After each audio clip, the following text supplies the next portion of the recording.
This week, I'm going to talk about the essentials of an emergency food and water supply.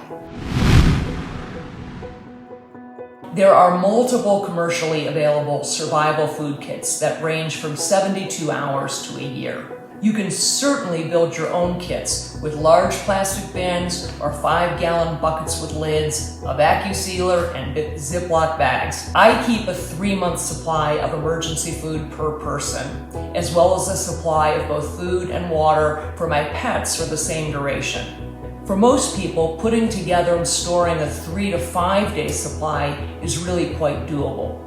In building your kit, you can consider including a wide variety of foods such as canned meats, chili, spaghetti, beans, fruits, and vegetables. Don't forget to pack a manual can opener. Try to include foods that are high in calories and nutrition.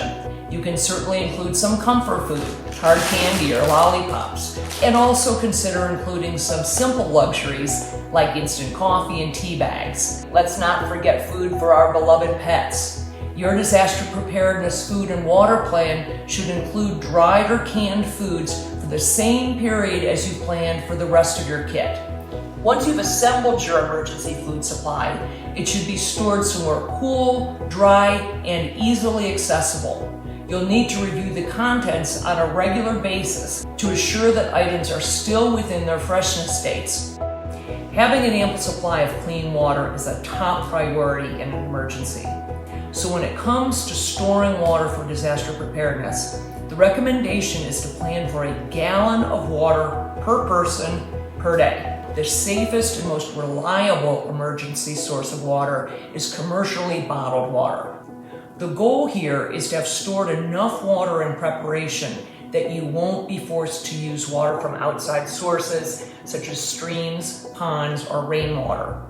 There are many ways to treat outside water, but none of them are perfect. There are many different forms of purification pumps that allow you to filter water that's collected directly out of a stream or lake. It has the option to put the filter directly into the water source and to pump the filtered water into a clean vessel. Remember, we're talking about rational readiness, the simple, relatively inexpensive things that you can and should do to assure that you and your loved ones will not be reliant on a system that may well be completely incapacitated as the result of a disaster. Next week, I'll be talking about emergency medical kits, including both prescription and non-prescription medications, as well as first aid supplies. Until then, stay alert, get prepared, and keep safe.